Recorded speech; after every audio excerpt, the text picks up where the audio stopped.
Hello ladies and gentlemen, Panzer here, and welcome to Galactic Junk League, and today we're going to be playing with my junk in space against other people's junk. Honestly, this is probably going to be quite interesting to a lot of you. I know you guys like Crossout, I know you guys liked Dreadnought. This is basically a combination of the two of them, and of course Robocraft as well. So, what is this game? This game is a space shooter. So you control big ships in space, such as the one right in front of you here. This is a destroyer. This is one of the basic ships that you get to start off with, and there's this cruiser as well. And everything is sort of block-based. This is a battleship that I made myself. As you can see, it's not as pretty. But yeah, let's have a look at one of these. So this is the destroyer. This is one that has been provided by the developers. Now, this game is free. And it's just come out in alpha, so there's a lot of features that are not implemented yet. For example, a tech tree, the actual shop, so you can buy additional blocks and things like that, as you would in games like Robocraft. That's not available yet, but you can sort of jump in and play multiplayer with other people as well, and you can play against the AI. Now, the problem with this is I wanted to show this game off, but it hasn't reached a stage yet where enough people are playing to even get into a match. That is a problem, but I'm going to go through the features anyway, and if you guys like it, we're going to play a little bit more of this, and of course, if you guys want to play it yourself, link will be in the description down below. It's completely free to download. Just register an account, and you're good to go. So, this is how sort of the building system works. It's very much like Robocraft, very much like Crossout, in that you control the camera using the W, A, S, and D keys, and you go up and down using the control and space keys. And if you hit tab, you get your inventory, so you can see all of the things available. There's even little tabs here for you to switch between the different filters and things like that. You can upgrade blocks as well. I don't know if this is implemented yet, but you can upgrade these as you go along as well. So it's going to be fairly diverse, I think, as things go along. Alright, so what we have here are all of the different parts. These are the basic hull parts up here. You've got the mobility parts down here. You've even got armor as well, and you can see the different stats on these too, what they actually provide to you, and even the sizes of them, so you can even see what they do. Now, there are a few things that you need to bear in mind, and for people who play Dreadnought, this is going to be fairly familiar to you. So if we just jump back into the hangar, you can actually see... Actually, I'll just get out of build mode there. You can see CPU, you can see AP. These are the things that are sort of your restrictions. So for people playing Crossout, this should be fairly, I would say fairly familiar to you. But one thing that makes this very similar to Dreadnought is that you also have energy. You have your generators, which are used to power all of your abilities, as well as your weapons. So if we were to, for example, in this case, this Dreadnought, or rather this destroyer here has a bunch of cruise missiles mounted inside it, and these are actually its main weapons. So these will actually take energy to fire, and they will take time to reload as well. So you really have to balance that between how much energy you're generating. So if we go into the inventory here, you can see these are some of the abilities here, and some of these are destroyer specific. So you have things like marking targets, you have artillery mode, you have a shield to counter artillery fire, and all sorts of things like that.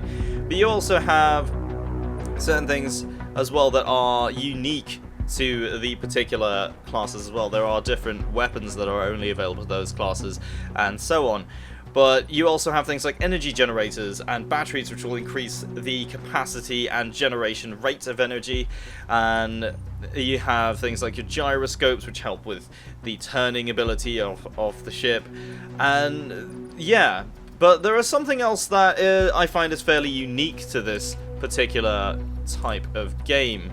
Let's just have a look here at the side thrusters, for example. So if I was to put a thruster, let's see, let's put one, let's remove that antenna there. Oh, we've got reached our CPU limit. One problem with this at the moment is there is no undo, so you have to remember what you did and put that back where it was. I think it was there. That's the antenna that was there. Right, let's jump back into... oh, we've got broken parts here. Oh, that's a bit unfortunate. Alright, let's just remove that then. I don't think we need that. Okay, let's jump back into one that I've made myself. And I can kind of show you what's going on here. So these are the side thrusters. These can be mounted on the sides of the ship, and they help with the turning and the speed of the ship. The rear thrusters kind of do a very similar thing. It's just mainly the mounting point that changes. Well, one thing you'll notice here, so let me just try to put that block there. You'll notice that goes red. That is because that is actually blocking the thruster. So that's actually not something that's supposed to be done. In fact, normally we wouldn't even be able to put a block there. And that's one thing that you got to bear in mind in this game. You can't actually place things in front of, say, weapons. Like, these rockets will fire... These are rocket batteries. They will fire forward, so you have to bear in mind where that's going to go, and you can't block those things. So you have to kind of play around with the idea of... For example, in Crossout, you had the turret limits and things like that. You can't have barrel collisions and this. That same thing applies here, but in a sort of blocky-based environment. So it's kind of interesting that you can actually do that sort of thing. So yeah, you have to bear in mind the paths that projectiles will take and so on. So that's kind of how the building system works. You just kind of click and place, and your mouse scroll wheel will change the rotation of it. If you hit the Z key or the Z key, you have different skins that you can apply, so you can even make different shapes like that, and you can just build infinitely in any direction, really. The only limit being that different classes have different size limits, so you can't have above a certain amount of blocks, and there is also a CPU limit. So yeah, you have to kind of work within those restrictions of those particular classes. But other than that, it's actually fairly limitless, actually. You can just build infinitely in any direction if you really, really want to. So, working within those restrictions, you can build basically anything you want. Now, one thing that I will stress is because this is so early, I am only going to be able to show you the combat against bots who, at the moment, don't actually do anything. So I apologize that this is not going to be the most interesting of videos, but hopefully you guys see something in this to pick up the game and try it for yourself. If enough of you do pick it up, of course, there isn't going to be any issues playing the game. A lot more of you are going to be able to get into matches, so I would advise you immediately after watching this, go and try the game out for yourself and get into it. Alright, so let's have a look at what the combat is like. Alright, here we go, and this is the combat screen. Loading times, by the way, are really, really minimal. Like, this took basically no time to load up at all. Alright, here we go. There's a little bit of this comic book art style that goes on, so you can see in the icons and the text and everything, that, yeah, it's very sort of comic book styled, which I kind of like. Alright, so for the Dreadnought players, this HUD should look fairly familiar to you in the way that it's laid out. And we have full three-dimensional movement. We can go up, down. We can even strafe and rotate. I hit rotate when I wanted to strafe. There we go. So we can strafe as well. One thing that I forgot to mention in the building mode as well is that the... Alright, here we go. If you have weapons equipped... of a certain type, for example, these cruise missiles I have belong to the missile type of weapons, you can't actually equip one of a different type. So I could have rocket batteries and cruise missiles, but I can't have, for example, laser cannons and cruise missiles. It doesn't let you do that. But if you have two different types of weapons, you can actually cycle between them by hitting the F key. So that's something that you can actually do. So, yeah, it sort of limits you in that sense where you have to plan around the weapon type that you're using, but ultimately it's not going to be too big a deal. Alright, so let's switch off artillery mode there. It's kind of limiting our speed a little bit. I want to get in range of this guy here. So when an item, or rather an enemy, is highlighted with that sort of red stroke there, for example, these are in red, when we aim at them it locks onto them. But when they're actually white, that means they're actually in our range. That means we can actually hit them. You can see the map on the top right there. And it also displays their distance in meters. as well. Now these bots at the moment don't seem to really fire back. I've not actually seen them fire back, but they do appear to have weapons mounted, so I don't know what actually is happening there. They do appear to just sort of fire around. This mode, honestly, is basically the test drive mode from Crossout, so if you want to test out a particular build, you can always do it there. And of course, it does help to learn sort of how your ship handles before you really take it into a battle as well. I just kind of wish that I could get into a multiplayer match. It seems to just take a really long time because there's hardly anybody playing yet. Like I said, this game basically just came out.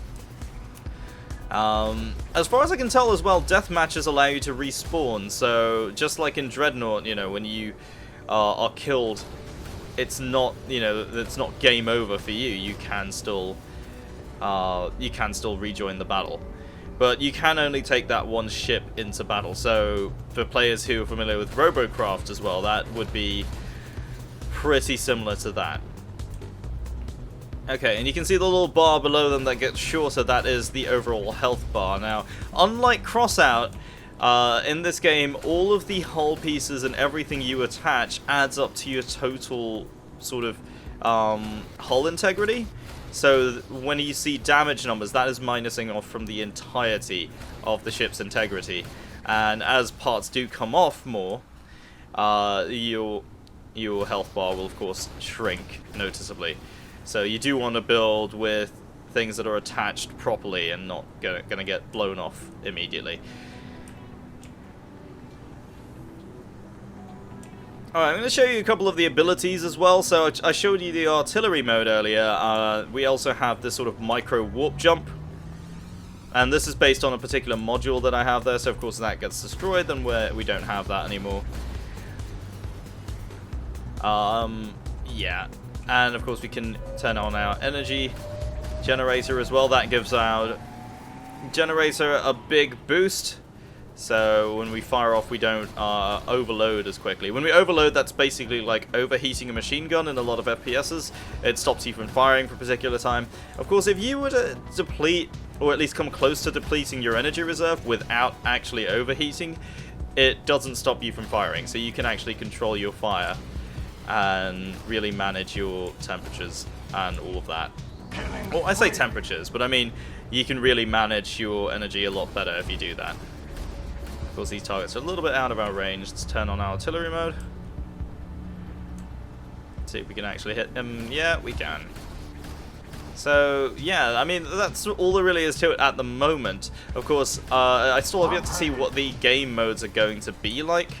But, as far as it goes, it's really shaping up to be something fairly interesting. I like the style of it, where everything is kind of blocks, but it does the same sort of thing as Space Engineers did, where the blocks themselves are stylized in a particular way, so they don't just look like Minecraft blocks, or they don't just look like a lump of steel or something like that. It actually looks like it's connected in some way. And if you're into that sort of thing, then this could definitely be something that you might want to really check out. And of course, it's free, so there's no real reason not to. I can't see any reason not to go and have a look at this. It's fairly simple at the moment, but I think this could shape up to be something really good. So if you guys do like what you see here, go and check it out for yourself and let me know what you think. If you have any questions, don't forget to leave them down in the comments, and don't forget to leave a like if you've enjoyed the video. My name is Panzer, thank you very much for watching, and I'll see you next time.